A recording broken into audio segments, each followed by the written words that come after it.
How's it going, everyone? And welcome to episode 0 of the Mostly Peaceful podcast with your favorite political spurges from the No Excuses podcast, Aristile. And Vaulisel, and we are here to this time bring you all of the stuff that's not fit to print without censorship. And hopefully I won't get arrested for participating in this heinous act. Yes. So this is not going on the main channel. You can't find this unless you know us or you find the link and somebody sends it to you. It's going to be unlisted on a separate channel because we don't want to get the main channel banned because we say things that the powers that be do not like. Yep, which is happening more and more often these days, that people's work will just sort of disappear because it's been declared unfit for public consumption because it might inspire bad thoughts. So yes, this is effectively us going on public record for all the reasons both of our governments can decide that we're horrible, horrible people and need to be put in a nice re-education facility after the communists take over. Or in this case, in New Zealand, they just put you in jail. Yeah. Like that's something that has already happened in my country, is that people who have distributed the wrong sorts of material online that has been declared objectionable have just, they've been tried and found guilty of hate speech and put in prison. So, yes. Yeah. So we're doing things a bit different with the rig. I'm running it instead of Fern. We're doing a local recording only, and then I will upload that local recording. The episode may be uploaded all at once, or it may be uploaded in parts. We do not know. We have a full structure for how we are going to do this show. How this goes, we'll see. We did a much better job outlining than we normally do. But there is a lot on this list, so we probably won't get to all of it. We'll try our best. And we're basically going to give you the reasons that we think it's important to talk about this stuff, and then talk about the stuff we think is important. Indeed. And of course, we're at a pretty... we're sort of globally, we're at a bit of a political flashpoint. A lot of people are declaring where they stand in one way or another for a variety of reasons, both good and bad. So this is our chance to, vent our spleen online and hopefully avoid contaminating the broader show with it to a certain extent. Although, the forces of opposition have no such compunction about contaminating other topics. Indeed. And we also have, geopolitical issues that are infecting the main topics we cover on the show. As you may know if you listened this week, which is the week we talked about HoloLive and China. And sometimes we just can't get around it on the show.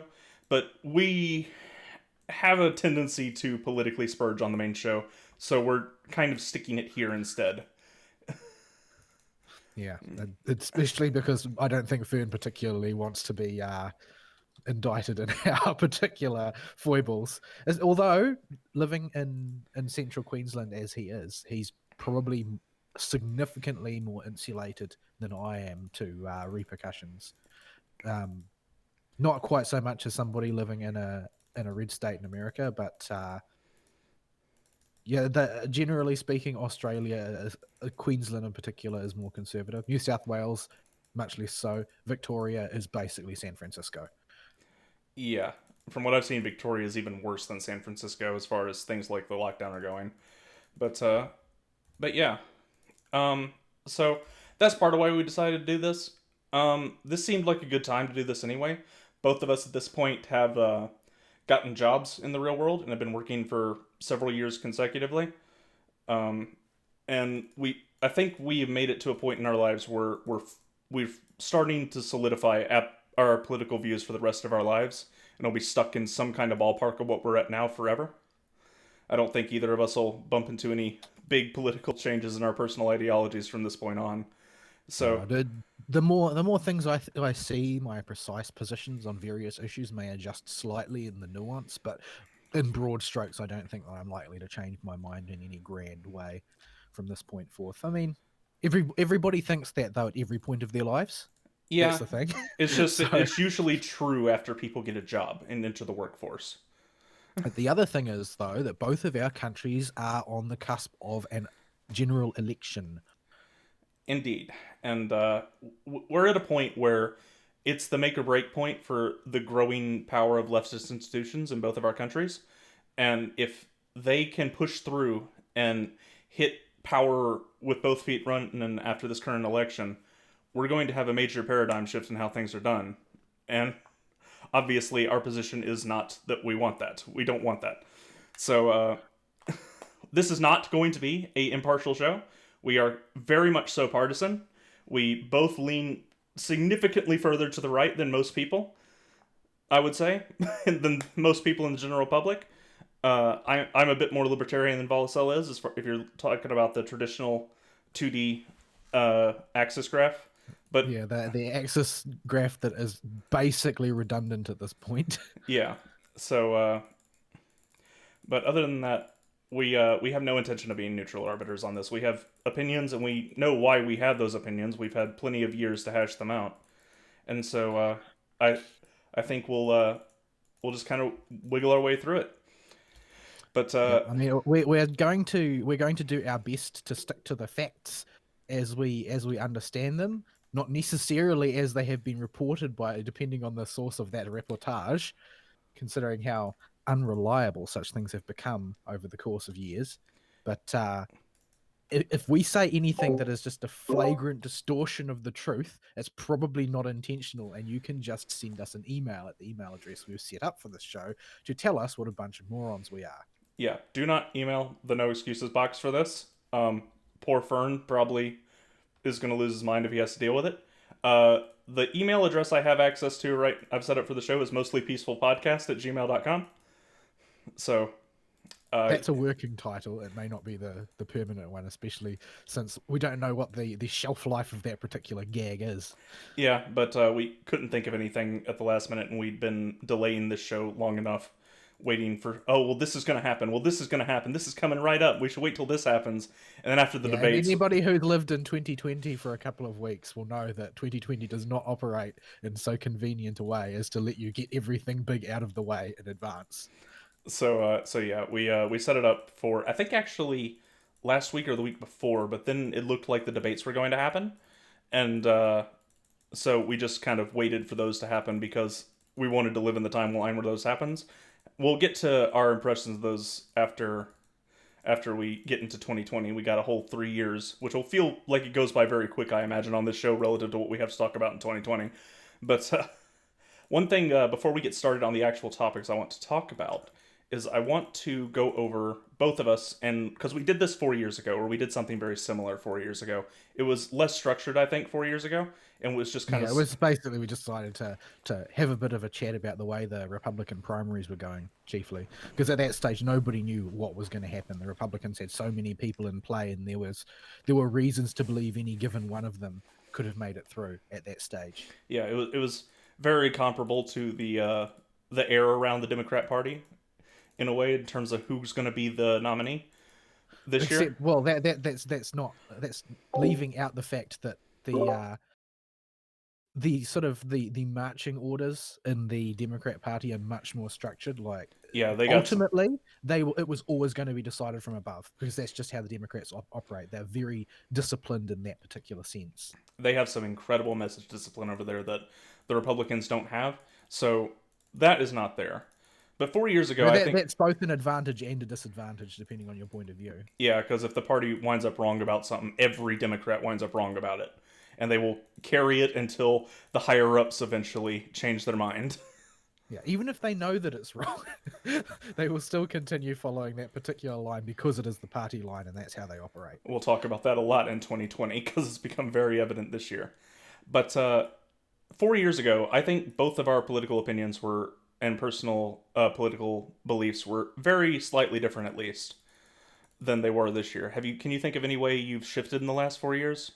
I think that I've probably drifted very marginally closer to the center than I was, but not in a very measurable way, and only when measured on that redundant sort of 2-axis scale.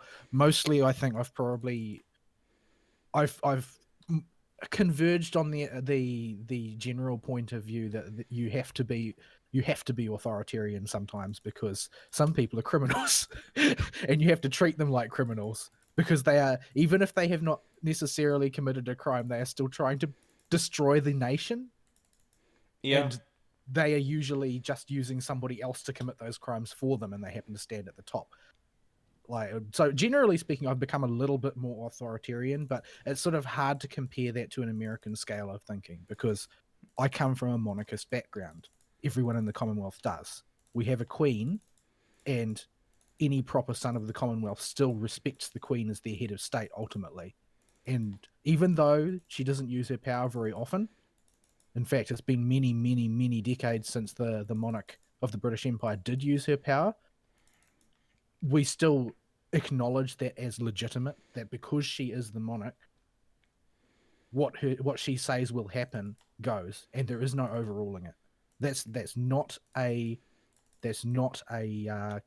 cultural touchstone that the United States has. It just does not exist, No. because they booted the monarchy out. That's what they did. That's why they are America now. But yeah, so I've just basically come to the point where I've acknowledged that, well, the way parliamentary democracy is structured, we don't have a representative republic in New Zealand because we're a Commonwealth country. We have parliamentary politics, and basically, I can't. I've become more and more aware of the fact that I can't template my ways of thinking onto the American way of thinking, and vice versa. A lot of things don't apply there. I think that the way the Americans run things is better than the way we run things in certain respects, but that's largely because their foundational documents were written to be such. They weren't written after the fact. Like, I think in New Zealand we do have a Bill of Rights, right? Mm-hmm. But it was written after the fact. It wasn't written as a founding document. It was written because we didn't have one. But we were a country long before them, because we're an old country in a way that the United States isn't. The Western civilization in New Zealand has roughly the same sort of longevity in terms of how long we've been around as the United States. But because we're a colony, culturally, the country is older. The roots go deeper. We didn't break with our cultural heritage at any particular point. So the way we do things is different generally. The way we look at things is different generally. And when we implement documents like our Bill of Rights equivalent, it's just something done after the fact to make up for the fact that we didn't have one, and that changes the timbre of things very subtly but significantly. Like, we can't just so readily culturally defer to it the way an American defers to their rights by deferring to the Constitution, right? Because every American knows ultimately that what they are allowed to do stands on the Constitution right now, whether or not they agree with it. That's something that they all share in common. Yeah. Ultimately, in New Zealand, what we can and can't do, it's devolved from the Queen herself, because she's an absolute monarch. I mean, she's a constitutional monarch in practical in the practical expression of it now, but the way in which the nation was structured originally when we were part of the empire is that what happens ultimately proceeds from the monarch, because the monarch can overrule the parliament. It doesn't happen. It's very rare now. Hasn't happened for a long time. It's like that sort of, when the barons got together and assembled the Magna Carta, that sort of stopped happening, that the monarch would just completely ignore government. But ultimately, we do descend from an aristocracy. Authority comes from the top. It doesn't come from a document or abstract ideals. It comes from the ideals held by the people in charge, which is why it is very, very, very important to try and maintain a moral society in the Commonwealth in a way that it is not the immediate concern in the United States. The difference being, though, that the United States it does acknowledge the importance of a moral people in a way that the Commonwealth doesn't, because this is the one situation in which the monarchies are more individualistic than the United States, is that the United States rightly acknowledges the importance of the morality of the society in order for the Constitution to function, whereas in the situation for the monarchies, the individual morality of the lords of the aristocracy is what will set the moral timber for the nation, And and people's devotion to adhering to those on an individual level is sort of held as independent from society structure, because we're not built on principles, we're built on people. That's I'm not saying that it's a better way of doing things or anything like that. I'm just saying that the structure is built in such a radically different way that I think that a lot of people viewing from the outside have not really thought about. Like, I see a lot of people in America try and comment on the way politics flows in Europe and vice versa, when the two are just not comparable at all. The yeah, way of thinking is so fundamentally different. yeah, it's oh, by the way, viewer, I apologize for the bleepy bloop noises you probably heard in sequence really quickly for about a second and a half during Vol's talk there, because I did not disable my Discord sounds for when I mute and unmute my microphone. So y'all were probably hearing bleeps and bloops for a little bit, but I fixed that now, so you shouldn't hear that anymore. So the upshot of what all that I said personally is basically that I have come to the realization that you cannot operate two countries that are based on uh, totally different founding premises in the same way. You can't think of them in the same way, and you have to refer to them by their basic cultural precedents. You can't import them in from outside. Yeah, And so there's been a lot of, most of the problems in New Zealand politics, I have come to realize, are imported. They are not homegrown. They're imported, usually from the Marxist factions in American politics. And ultimately, I think that when you have a monarch, treason becomes a real thing. It becomes a real thing. People can argue over what the Constitution means. That's why the United States has a Supreme Court designed to interpret it. But in the bright line of committing treason is much, much, much clearer, in my opinion, in New Zealand. And for instance, when the Christchurch mosque shooting happened, and the response of the Prime Minister was to utterly capitulate to everything in the shooter's manifesto, I think she should have been tried and convicted of treason, because she did not merely sympathize with a terrorist, she granted them all of their requests. yeah, And that's completely unacceptable to me. She should have been deposed immediately, because she's a traitor to the crown. She betrayed her country. I'll, So ultimately, like, I've started to lean much more in the traditionalist European um, direction, because we don't have a constitution, because we don't have any kind of sort of founding circumstance to fall back on. You need to have a good monarch, and you need to make sure that you respect their point of view. If you have an evil monarch, then you have to cut off the monarch's head. That's just the way it works in a monarchy, and there's no getting around it. So until our country dissolves and is refounded as a republic, and we can, change the way we do things in a meaningful way, we have to act with reference to the touchstones of our culture, which at present means that you have to, respect the founding principles of our countries in our way. And we don't have a constitution, so that means that you've got to, not commit treason against the monarch, which should be simple, but apparently our imported leftism is not capable of adhering to that. yeah.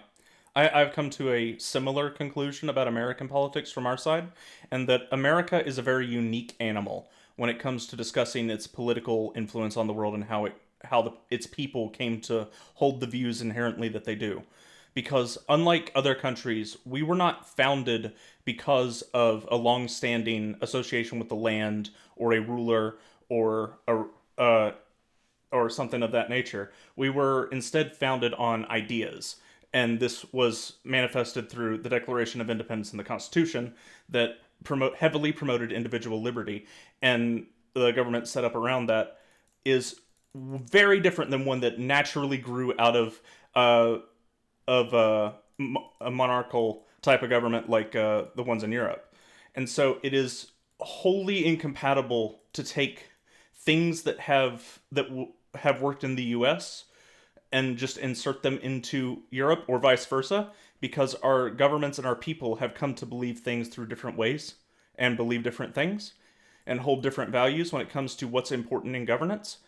And this comes back to why we say that the two dimensional political axis thing is not really very meaningful anymore, and No.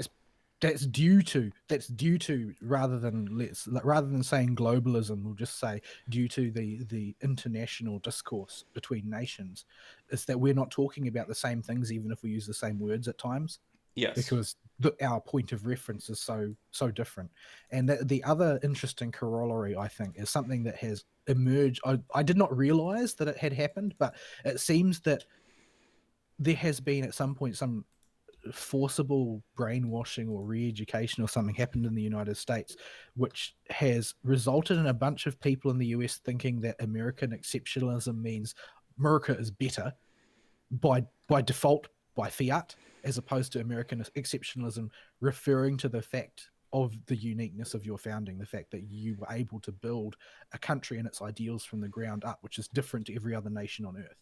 Yeah, and that the idea of American exceptionalism has historically been intertwined with patriotism, but it has not necessarily meant it when we talk about it on an academic level. Well, I don't think that any of the founders held to the definition of American exceptionalism as is applied by its opponents in the world today. Like, I No, think but I think that their idea of American exceptionalism will have been quite simply that they were able to construct the Constitution, construct the principles of the nation from philosophical principles without having to deal with the overhanging traditions of authority that were in existence in Europe. That's what makes them different to all the other Western nations, is that there was no aristocratic oversight to the process in that sense.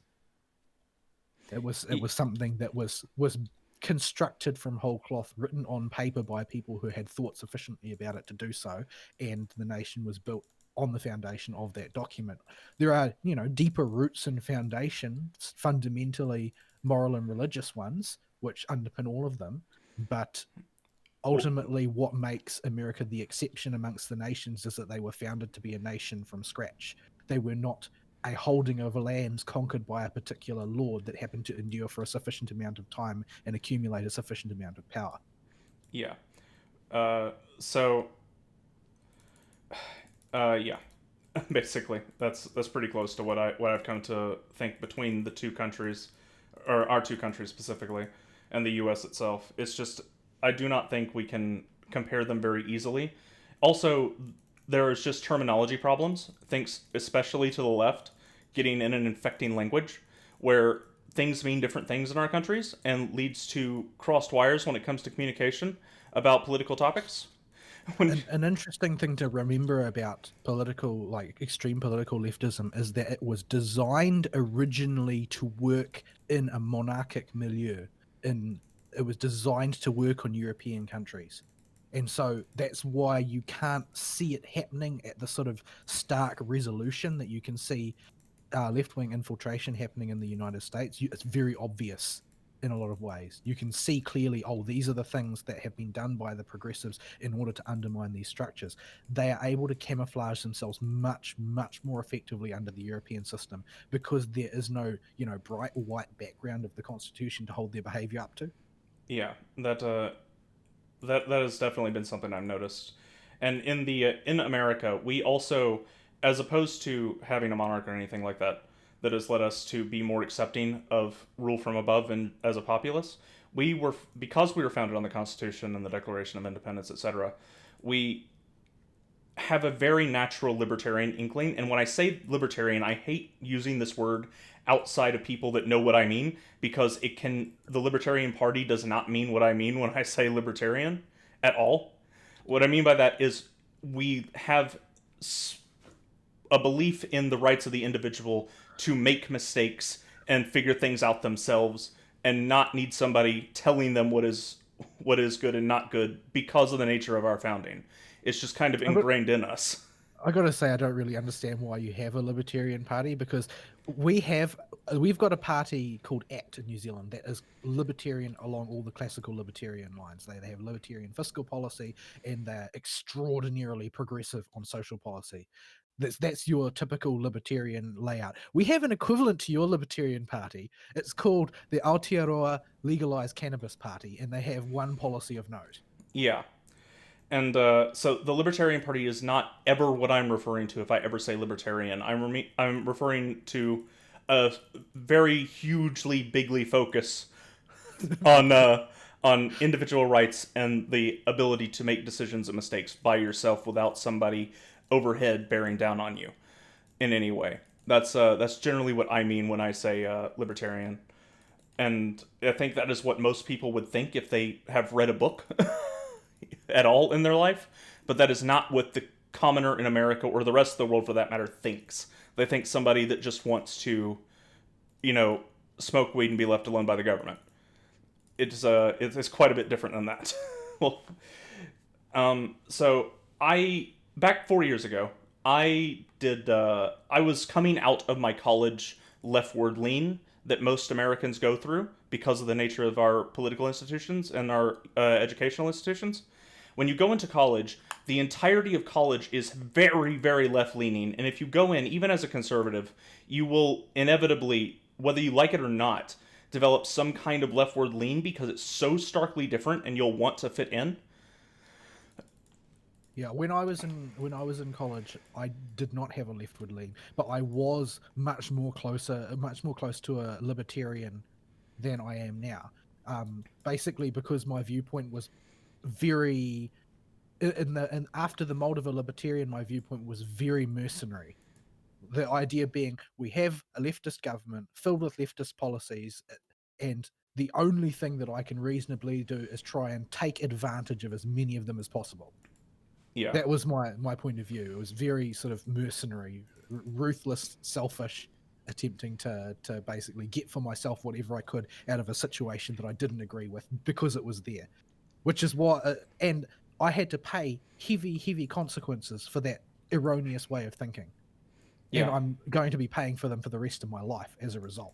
But and because ultimately that's the wrong way to think, and you can't actually just stand on the outside of the leftist way of thinking and take advantage of their idiocy. Even if you think you're doing that, you'll become contaminated, which yeah. is what happened to me. And And I wasn't contaminated with the thinking, but the consequences of their actions are now ones that I have to deal with. yeah, I was starting to become contaminated socially until I eventually got out of college and didn't have to play the game anymore. Got back in church, got back talking to my conservative and Christian friends, and managed to break that hold. So I snapped really hard libertarian and really far right after the show last about 4 years ago. So I finished coming out of my leftward lean right when we started, and 4 years ago, and then I snapped really hard libertarian and conservative. And over the last 4 years, I've come to realize a few mistakes in my thinking that was very knee jerk that needed to be corrected. I am not nearly as libertarian as I was. There are some institutions I now believe that are just too powerful to say, oh, well, we'll just let a competitor come up and they'll naturally go away. That won't happen. Especially It'd be because, nice if it did, but there's the thing that you've got to remember about that capitalist way of thinking that is very popular with libertarians. Libertarians are most libertarians, real libertarians, are capitalists or anarcho-capitalists. The thing with anarcho-capitalism is it's even more comically unworkable than communism, if that were possible. yeah, And while it's nice to think that the free market would solve all problems, the reality is the purpose of capitalism was to harness human greed for the common good. And the problem with that is the one key problem with that view of capitalism is greed is still a vice. It's I, still a bad thing. I think the problem is in this same direction but slightly different, where the problem is embracing greed and trying to cultivate it into something workable and not damaging, like capitalism doesn't account for the for sloth at all and how lazy people are. And this leads to a lot of the problems we see with exclusively laissez-faire approach to capitalism, where we have certain things that exist, and this is what really opened my eyes to it. like social media, where it is natural for a monopoly to form because everybody wants to either be in the same place, do the same thing, or own the same thing as their buddies. So they lead to a very natural monopoly that you just really can't compete your way out of because everybody's going to be using whatever is the current thing. And so, in that scenario, whoever manages to entrench themselves holds an inordinate amount of power and is able to abuse it on the levels bigger than some world governments. It is not, and that was not a tenable position I could keep with my heavy libertarian stance several years ago. So I wound up dropping a bunch of my views that lean towards libertarian capitalism in that way. Yeah, like I was saying, that was part of my realization of the ways our country's origins differ so radically. It's tied into that as well, because I realized that there's basically, New Zealand doesn't have the fundamental the fundamental equipment in thinking like America has classically been a nation focused on sort of industrious entrepreneurship as the founding basis for their nation. Mm-hmm. Whereas in New Zealand, the founding basis for their nation was sort of traditional pioneering and living off the land type of thing. Like everything in New Zealand was agrarian. Everything. There was no because everybody was from the lower classes. You didn't have the sort of the big venture capitalists to found the nation on. Like you had people like Edison, right? Yeah, Which is and a very different type of founding to what we had as a frontier pioneering nation, where we only had frontiersmen. There's no one else. yeah, So I mean, we had them as until westward expansion ended, but they were not as big of an influence as those that managed to make it big for themselves by their own means, like Edison or people of his ilk. So, so what basically that meant is that any libertarian impression that I had that we can take care of New Zealand problems using the free market runs hard up against the fact that New Zealand has never been based on the free market before anyway. We aren't a complete market. Classically, until the last few decades, New Zealand has been an economic adjunct of the United Kingdom. mm-hmm, At once upon a time, all import export was exchanged chiefly with the United Kingdom, and we did not operate as a separate economy for the longest time. So we don't actually have the tools of free market to deal with things, and so we're now paying, nationally we pay consequences for that, in that we've got certain massive state assets are just in this perpetual tick tock of being sold and rebought and sold and rebought and sold and rebought by the state, mm-hmm, because they can't function because they were not built on a free market principles, but we can't do without them because we need them. And so the government will buy it back, and then they will sell it again because it's not profitable and try and recoup some of the money. And then the people that they sold it to want to get rid of it, and we don't want them to change it because we need some part of it, and then we buy it back, and this goes on and on and on. I mean, it's because it's like the situation where, you know, the rail in the United States worked for such a long time because it was built by profit-minded rail barons, pretty much. yeah. And so it worked until it didn't work anymore. Basically, like mass rail transit is not really a thing in the US anymore, is it? There's movement of freight via train. My family business does it a lot because when you're moving heavy industrial machinery, it's just sometimes easier if it's going to a major city or on the outskirts of a major city to just stick it on a train for cheaper than to have a truck come pick it up and take up the entire truck. But my point is, though, that its importance market-wise has diminished in a natural fashion. Yeah, Like my company it is is the exception, not the rule, for certain. That is not normal. It is still used, but it is not normal.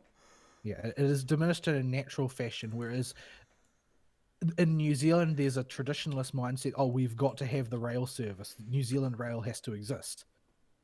Yeah. So, no matter how inefficient it is or uneconomical it is for any given purpose, there is an eternal attempt to rebuy it and revive it. So, yeah, Yeah. it's a very awkward situation where we find that, well, this is a problem that if it was in place, a free market could solve, but because of the mindset of the people participating in the free market, it hasn't even occurred to anybody to solve it like that. Yes. So, I think that fairly well covers where our political positions are. We're also both Christians. I'm Southern Baptist by denomination, although I am more and more finding myself self study while still following in the line of Southern Baptist. And you recently ish, I think in the last 4 years, converted to Catholicism. Has it been more than 4 years? Yeah, and in 2016, I converted to Catholicism.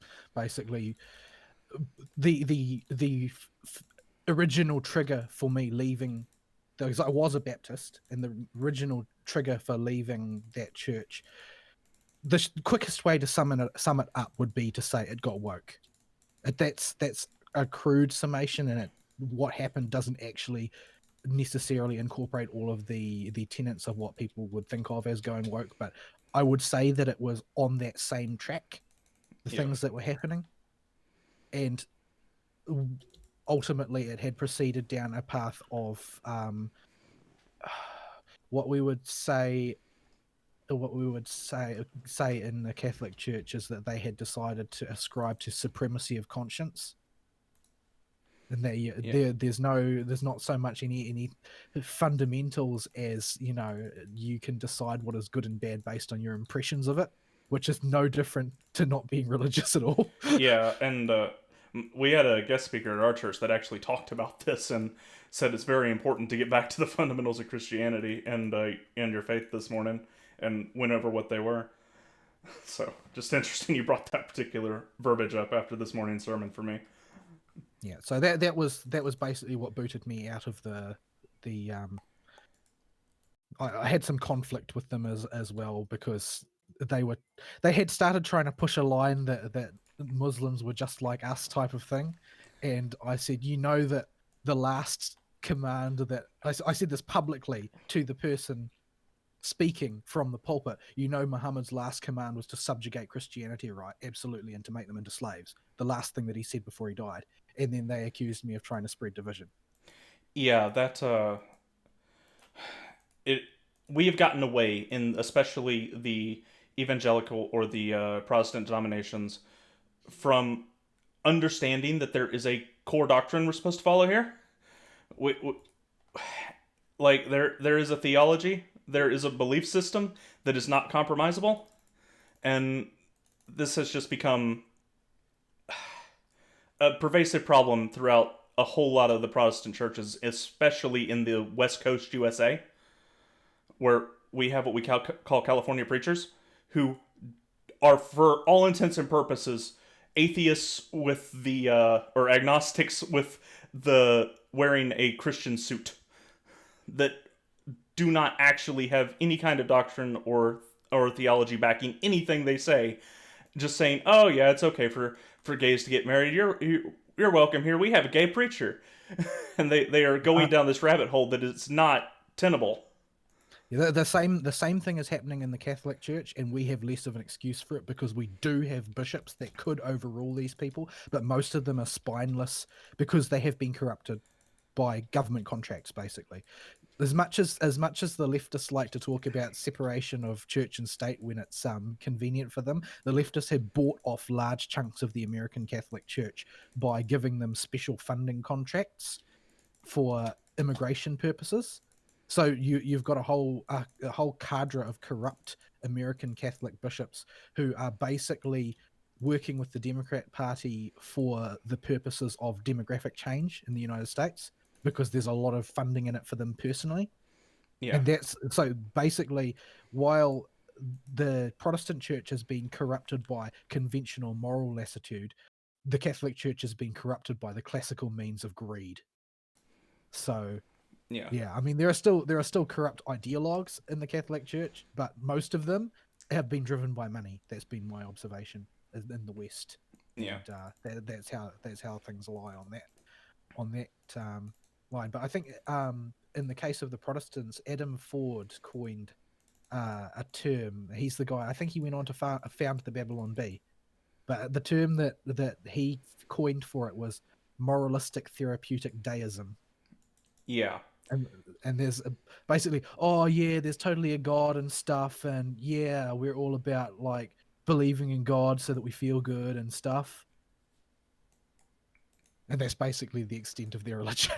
Yeah, there is no, you can't do this because God said so. There is just, oh, well, you know, I'm sure God will understand and he totally Yeah. exists, man. Basically, there's a difference between having moral laws and having moral feelings. Yeah. And we'll get into the difference between feelings and reality quite a bit, I imagine, if not directly, at least indirectly throughout the entire show. I don't know. Um, I feel like Shapiro has sort of tainted that. well, I think it's a point that is natural, so I don't feel like Shapiro owns it, even though he's coined your facts don't care about your feelings. He just keeps saying it over and over again, and I feel like I'm pandering to Shapiro fans. Yeah, neither of us are big fans of Shapiro. In fact, I would go as far as to say I really don't like Shapiro. I think that he's cringy, basically. I don't hate him, but I think that he's cringy and wrong, and never admits that he's cringy and wrong, largely because he doesn't think that he's cringy and wrong. He has a remarkable addiction to trying to predict the future and getting it horribly wrong every single time. And funnily enough, so does my other least favorite person at the Daily Wire, because I don't consider Matt Walsh to be part of the Daily Wire since he's never there. Jeremy Boring. Oh He yeah. always gets things wrong as well. Well, he's And like, he's even more confident than Shapiro a lot of the time. yeah, he's him and Ben just it. Whenever they are on a show, if Clavin and Knowles are not also there to rein their butts in, I can't watch it. Really, yeah, it becomes unwatchable because they are just as sort of didactic and very ideologically driven, not very grounded in practical things. I think that in a lot of ways, I think Clavin is too practical. He's not idealistic enough. Mm-hmm. He's only interested in what's convenient. And Knowles is grounded purely in tradition. Like, ideology is great and all, but the way things are traditionally done, there's a reason they were done that way traditionally. So I think between them, between that pragmatism and that tradition, they can offset a lot of the other two sort of ideologically driven foibles, where they basically paint themselves into a corner ideologically. They thought, oh well, they have to think this way because their basic premises lead them to this conclusion, and they can't possibly, add any complexities into the issue. I think both of them are basically, they are too simple. They think too simply, Yeah, is what it comes down to. They think that the world should conform to the way they think that it does, and that it will never throw them a curveball. How you can go through 2020 and think that there's never going to be a curveball is beyond me. yeah. What the norm is the norm until it isn't anymore, and you cannot assume the world will be working the same way it is today tomorrow. There will be different issues that pop up that require different approaches. And Knowles and Jeremy Boring just don't believe that. They say incredibly asinine things like, No, no, not "Oh, Miles. Shapiro. oh, Shapiro. Shapiro." No, Knowles is pretty consistent, but uh, but Shapiro and Boring will go and say things like, "Oh, well, we need to be hard on Trump because there's we need to hold our political leaders to a higher moral standard." Yeah, that's great, but if you keep it up too much, you're gonna de-energize the base, and nobody's gonna go vote for him. Yeah, I did you see Boring had to pay out on another debt, No, I another didn't. bet, another bet. He Nope. he had made a cash bet with the other host that there would be no debates. Oh, I remember this. Yeah. So, So and he pointed out, though, quite rightly, that he still hasn't had to pay off debts to the same magnitude that Shapiro has as of the last election. yeah, Shapiro was off base the whole way through. So because Shapiro always says Trump is not doing well, I think that gives us a pretty clear indication of what's going to happen next election, IMO. But yeah, A part of me thinks that Shapiro really wants to believe in Trump, but he's too proud. I think he is just too stuck in this. I hate the word neocon, but it's the closest thing I can think of to describe him. Well, I mean, he does come from that school, that era. I don't think that he's a neocon though, because his background is just not a Yeah, neocon yeah, one. it doesn't. That's what I mean. I don't think it fits him perfectly, but I think it's the closest thing I can think of He, right now. he has he has all the same traits as a neocon, more or less. He's more libertarian than the average neocon. But other than that, he has all the other traits like the hawkishness, and all that sort of thing. But I think that it is much simpler. I think he's a very proud man. He's Yeah. very proud because he's intelligent. He's proud as well. They're just two things that happen to go hand in hand a lot of the time. And he's the And center of attention as far as conservative online media is concerned. He gets the most shares out of anybody. and while that gives you a big ego, but it also does apply a lot of pressure, and it makes you very conscious of the people who are watching you. Yeah. And I think that he doesn't want to alienate. He doesn't want to alienate too many never Trumpers, but he also doesn't want to alienate the rest of the base. And I really do think that he wants to believe in Trump, and I think part of him really wants to go full throated for the Trump support rather than grudging Trump support, but he won't ever do it because he's got too much personal pride tied up in his previous position of Trump must be wrong. Boring. That's why he can't admit it when Trump does something right. I think Boring just straight up hates Trump. I think Boring just lives in his own little bubble. It's a different type of pride that Boring has.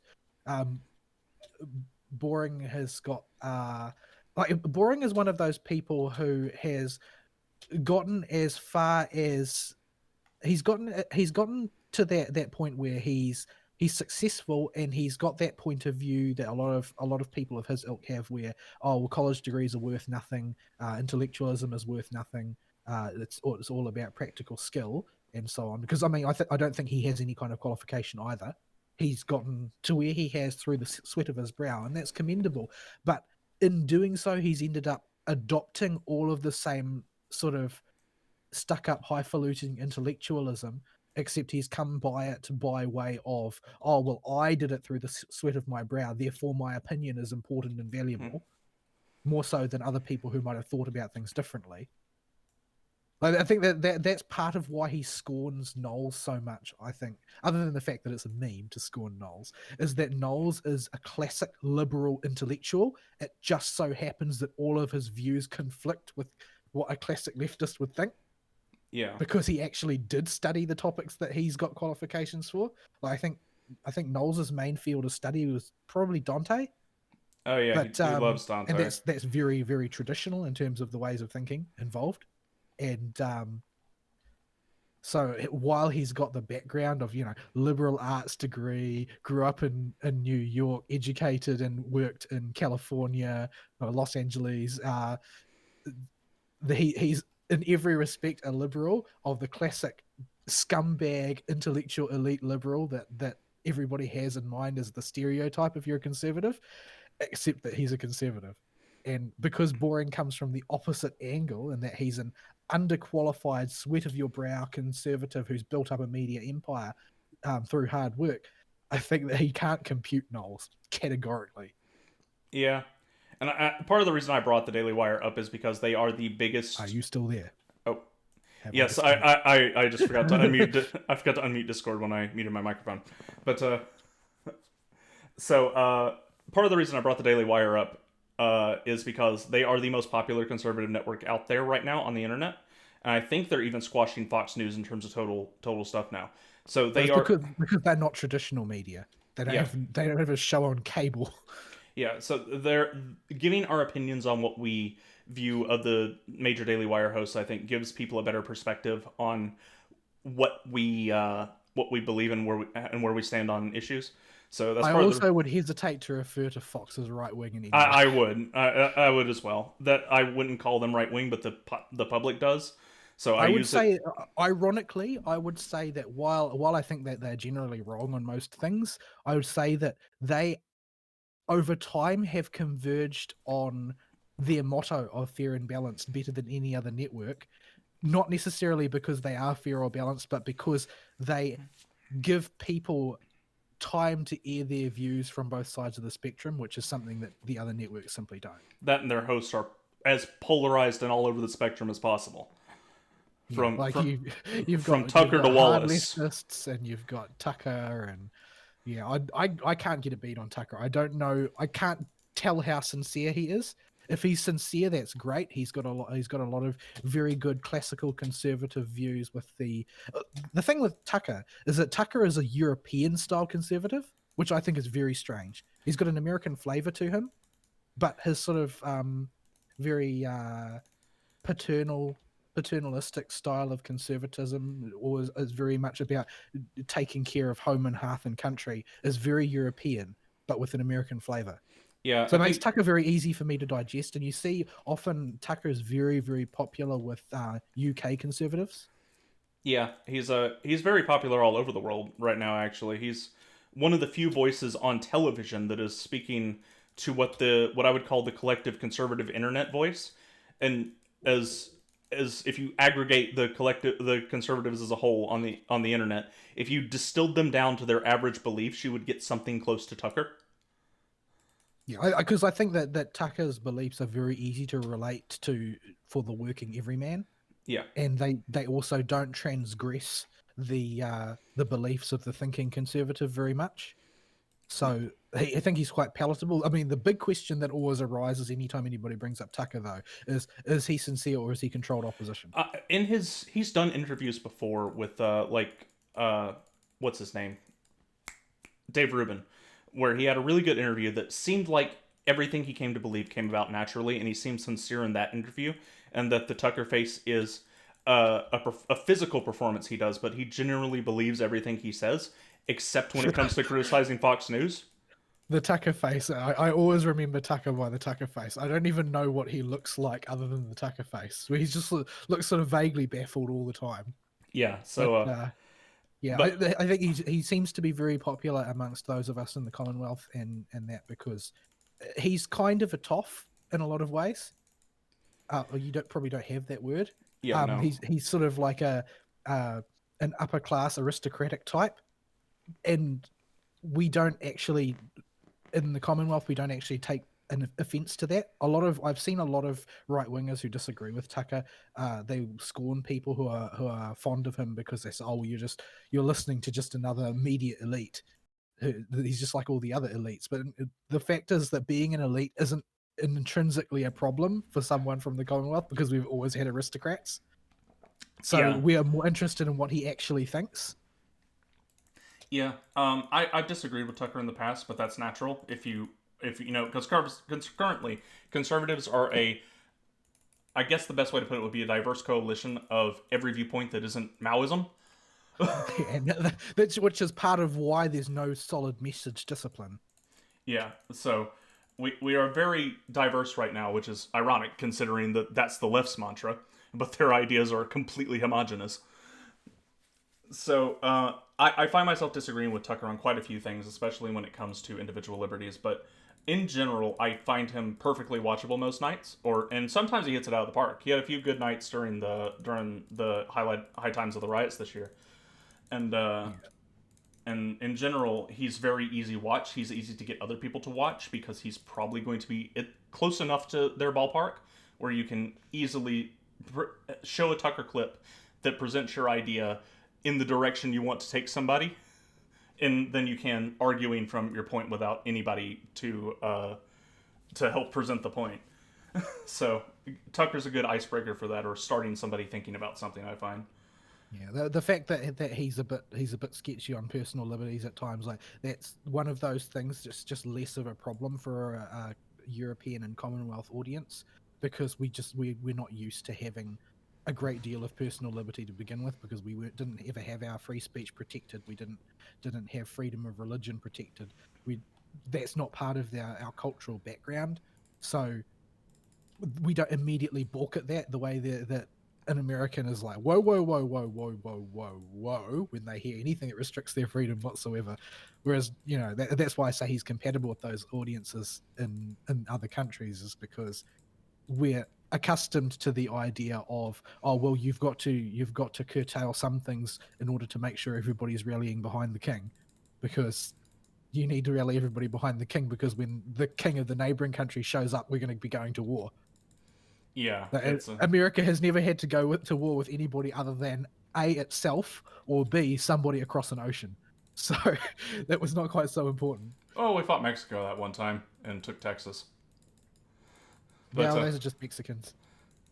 this is the tone of this show, folks. But But yeah. Also, before we move on to the actual topics, I do want to highlight that I am Southern American. You will hear y'all a lot, but this I am several generations Southern American at that. So this leads me to have an even more individualistic streak than most in America, simply because that comes with being that in that type of family that lived in the South, and we didn't really have a whole lot of government support outside of terrible ideas and Reconstruction to to figure things out.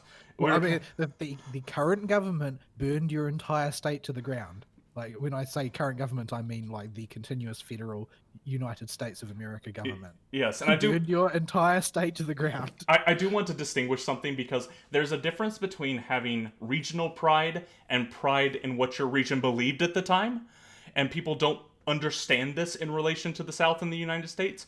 I like the South, the Southern USA a lot. It's a wonderful place with a very storied history, ups and downs. We did a whole lot of bad stuff. We did a whole lot of good stuff. There's a whole lot of good homegrown stories of how people have pulled themselves up from literally nothing. We had the least out of all the colonies in Georgia. We were a prison state for tax offenders that could get out of jail by going to Georgia. And so they were given nothing and dumped in what was forests and swamps and had to figure it out. Yeah, a thing I think it's an image of the South only, and this is back in pre-abolition days, but they had built a weird kind of aristocracy. It was like they had like long running families and dynasties in the South, and they Yeah. would have political marriages between the sons and daughters of important families with big plantations and stuff like that. They built a weird kind of nouveau aristocracy in the South, which is it seems kind of bizarre to me actually that you could actually found an aristocracy like that. But I guess that happens in every aristocratic country at some point. Yeah, so the South actually started disintegrating with that even before abolition was passed, uh, and back when state identity was still a thing before the Civil War. But yeah, people need to understand that while I enjoy the storied history of the South, and I think honestly we have a much richer and more colorful history that's more interesting to follow with more cool things and people that have happened than most of No, the rest. Gone with the Wind is banned now, remember? Yeah, yeah, but but that does not mean I agree with what the people of political beliefs at the time thought in the South, because those same people moved after they broke the South and the Civil War happened. They Yeah, left. they now live in Manhattan in California. People say that the parties flipped. No, it was a physical migration of people when the people that were on the left broke the area they were living in.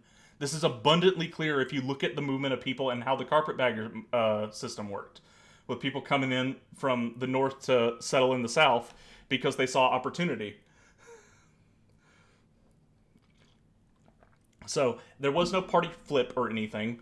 That is a common lie that drives me up the wall. It was a physical I movement of hear people. it from left wing Americans all the time. They just accept it as fact. I don't know whether that gets taught in schools or what, but they all No. think that it's true. And it took me forever to figure out this is what happened because the information is so hard to come by and the evidence is so hard to find because it makes no sense at all that political. You're looking for evidence of absence. That's always a challenge. Yeah, and instead, what you have to do is look for why people would wind up in a region changing their beliefs. And the answer is the people that were here moved or died, and the new people that came in held values more similar to the Republicans in the North at the time. And the people that were in the South tried to flee the South and wound up in the North. It's a physical movement of people, not an ideology flip that makes no dang sense.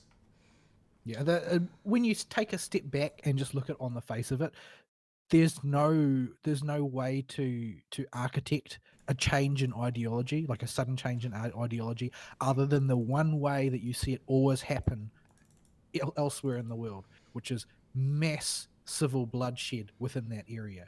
Like how did you architect the change to Maoism in China? Cultural revolution, massive amount of bloodshed. How did you architect Bolshevism to power in the USSR? Massive amount of bloodshed. You can't just have people flip their ideology on the spot like that without killing all of the people who held the old ideology.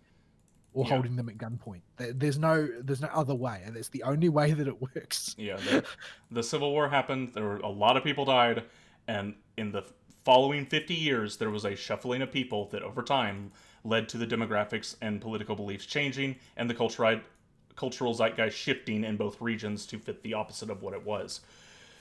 That is how it happened.